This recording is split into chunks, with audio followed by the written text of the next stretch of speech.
Hi friends, welcome back to my channel. നമ്മൾ ഇവിടെ ഉണ്ടാക്കുന്നത് ഞാനിപ്പോ രാവിലത്തെ ബ്രേക്ക്ഫാസ്റ്റിന് നമ്മൾ ഇഡ്ഡലിയൊക്കെ ഉണ്ടാക്കൂലേ.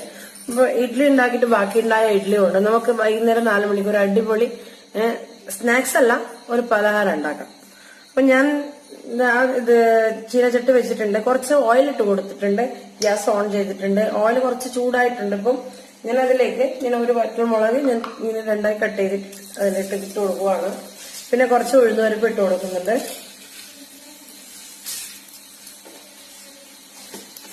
പിന്നെ കുറച്ച് കടുക് ഇട്ട് കൊടുക്കാം. നമുക്ക്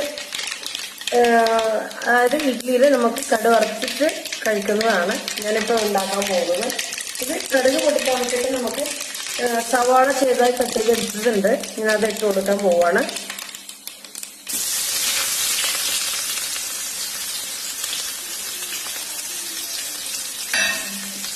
പിന്നെ ചെറുതായി കട്ട് ചെയ്തെടുത്ത പച്ചമുളകാണിത്, അത് ഇട്ട് കൊടുക്കാം. അത് ഓപ്ഷനിലാണ്, നിങ്ങൾക്ക് വേണമെങ്കിൽ ഇട്ട് കൊടുക്കാം, അല്ലെങ്കിൽ ഒഴിവാക്കാൻ കുഴപ്പമില്ല. എരിവ് വേണ്ടാന്നുണ്ടെങ്കിൽ ഒഴിവാക്കാം. അത് എരിവ് കൂടുതൽ വേണമെന്നുണ്ടെങ്കിൽ നമുക്ക് പച്ചമുളക് കുറച്ച് കൂടുതൽ ആഡ് ചെയ്ത് കൊടുക്കാം.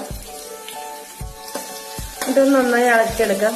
പിന്നെ ഇത് നല്ല ഗോൾഡൻ കളറൊന്നും വരേണ്ട ആവശ്യമില്ല. നമ്മളിട്ട സവാള ചെറുതായി ഒരു ലൈറ്റ് ഈ പച്ചമുളകൊക്കെ മാറിയാലും മതി, അല്ലെങ്കിൽ ലൈറ്റ് ഗോൾഡൻ കളർ വന്നാലും കുഴപ്പമൊന്നുമില്ല. പക്ഷെ അതിന്റെ ആ ഒരു നല്ല സ്മെല്ലൊന്നും പോകരുത്, കരിഞ്ഞു പോകരുത്. അപ്പൊ ഞാൻ ചെറുതായിട്ട് ഒരു ആ പച്ചമണം മാറുന്നവരെ ഞാൻ ഫ്രൈ ആക്കി കൊടുക്കുന്നുള്ളൂ. കുറച്ച് ഉപ്പ് ആഡ് ചെയ്ത് കൊടുക്കാം. നമ്മുടെ ഇഡ്ഡലിക്ക് ഓൾമോസ്റ്റ് ഉപ്പ് ഉണ്ട്, അപ്പൊ നമുക്ക് കുറച്ച് ആഡ് ചെയ്ത് കൊടുത്താൽ മതിയാവും. ഈ എന്താ പറയാ, ഇതിൽ ഈ സവാളക്ക് വേണ്ട ഉപ്പ് മാത്രം ഇട്ട് കൊടുത്താൽ മതി.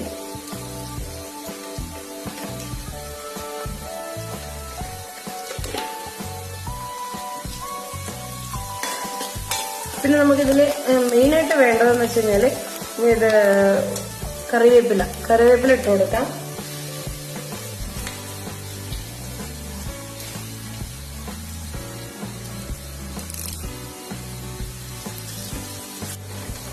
നമുക്ക് ഇത് മഞ്ഞപ്പൊടി കളറ് വേണമെന്ന്, കുറച്ച് കളർഫുൾ ആവണമെന്നുണ്ടെങ്കിൽ കുറച്ച് മഞ്ഞപ്പൊടി ഇട്ട് കൊടുത്താൽ മതി. അല്ലെങ്കിൽ നമുക്ക് കുഴപ്പമില്ല, വൈറ്റ് കളർ നല്ല ഇഷ്ടം. ചിലപ്പോൾ കുട്ടികൾക്ക് കളർഫുൾ ആവണമെന്നല്ലേ ഇഷ്ടം ഉണ്ടാവുക. അപ്പൊ അതുകൊണ്ട് നമുക്ക് കുറച്ച് മഞ്ഞപ്പൊടി ആഡ് ചെയ്ത് കൊടുക്കാം. നല്ലോണം ചെയ്യരുത്, കുറച്ച് മഞ്ഞപ്പൊടിന്റെ മണം അങ്ങനെ നല്ലോണം വരും. അപ്പൊ കുറച്ച് ആഡ് ചെയ്ത് കൊടുത്താൽ മതി. ഞാനിപ്പോ കുറച്ച് ആഡ് ചെയ്ത് കൊടുത്തിട്ടേ ഉള്ളൂ. അല്ലെങ്കിൽ കുഴപ്പമൊന്നുമില്ല, വൈറ്റ് കളർ വേണമെന്നുണ്ടെങ്കിൽ മഞ്ഞപ്പൊടി ഓപ്ഷനിലാണ്, ഇട്ട് കൊടുക്കേണ്ട ആവശ്യം നിർബന്ധമൊന്നുമില്ല. പിന്നെ ഇതിലേക്ക് ഇട്ട് കൊടുക്കേണ്ടത് തേങ്ങ നമുക്ക് ചെറിയ തേങ്ങ വേണേൽ ഇട്ട് കൊടുക്കാം, ഇഷ്ടമുള്ളവർക്ക് ഇട്ട് കൊടുക്കാം. അപ്പൊ അത് ഒരു ഫ്ലേവർ ചെയ്തിട്ടുണ്ടാവും. ഞാനിവിടെ തേങ്ങ ഒന്നും ഇട്ട് കൊടുക്കുന്നില്ല, സിമ്പിളായിട്ട് പെട്ടെന്ന് നമുക്ക് തയ്യാറാക്കാൻ പറ്റുന്നതാണ്. ഇപ്പൊ നല്ല ചെറിയൊരു ഗോൾഡ് കളർ വന്നിട്ടുണ്ട്. ഞാനിപ്പം ഞാൻ ഇഡ്ഡലി പൊടിച്ചു വെച്ചതാണ്, ഇഡ്ഡലി ഉള്ളതല്ല, ഞാൻ പൊടിച്ചു വെച്ചതാണ്. നമുക്ക് ഇതിലേക്ക് ഇട്ട് കൊടുക്കാം. നന്നായി ഒന്ന് ഇളക്കി കൊടുത്തതിന് ശേഷം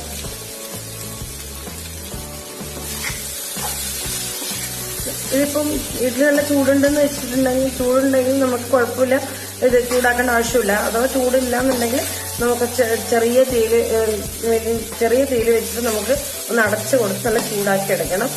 നമ്മുടെ പെട്ടെന്ന് തയ്യാറാക്കാൻ പറ്റുന്ന ഒരു എന്താ പറയാ, ഇഡ്ഡലി ഇഷ്ടമില്ല എന്നുണ്ടെങ്കിൽ വീട്ടിൽ നമുക്ക് ഇഡ്ഡലി വലിയ ഇഷ്ടമില്ല, കുട്ടികൾക്ക് വലിയ ഇഷ്ടമില്ല എന്നുണ്ടെങ്കിൽ ഇങ്ങനെ ചെയ്താൽ മതി, നല്ല രീതിയിൽ കഴിക്കും. അപ്പൊ 4 മണിക്ക് വരുമ്പോഴത്തേക്കും ഇങ്ങനെ ചെയ്ത് കൊടുത്താൽ മതിയാവും. അപ്പൊ വളരെ സിമ്പിൾ അല്ലേ, പെട്ടെന്ന് തയ്യാറാക്കാൻ പറ്റും. ഇത് നമുക്ക് റെഡി ആയിട്ടുണ്ട്, നമുക്കൊരു സെയിം പ്ലേറ്റിലേക്ക് മാറ്റിയെടുക്കാം. അപ്പൊ നമ്മുടെ ഇഡ്ഡലി കടുക് വറുത്തതാണിത്, ഇപ്പൊ റെഡി ആയിട്ടുണ്ട്. ഇതെല്ലാരും ട്രൈ ചെയ്ത് നോക്കുക, വളരെ പെട്ടെന്ന് തയ്യാറാക്കാൻ പറ്റുന്ന ഒരു റെസിപ്പിയാണ്. അപ്പൊ ഇതെല്ലാവർക്കും ഇഷ്ടപ്പെട്ടെങ്കിൽ ലൈക്ക് ചെയ്യാനും ഷെയർ ചെയ്യാനും സബ്സ്ക്രൈബ് ചെയ്യാനും ഒരിക്കലും മറക്കരുത്. സബ്സ്ക്രൈബ് ചെയ്യുമ്പോൾ അതിന്റെ താഴെയല്ല തൊട്ടടുത്തുള്ളൊരു ബെല്ലൈക്കണം ക്ലിക്ക് ചെയ്യാൻ മറക്കരുത്. പിന്നെ എല്ലാവരും ഇഷ്ടപ്പെട്ടെങ്കിൽ എല്ലാവർക്കും ഷെയർ ചെയ്ത് കൊടുക്കുക.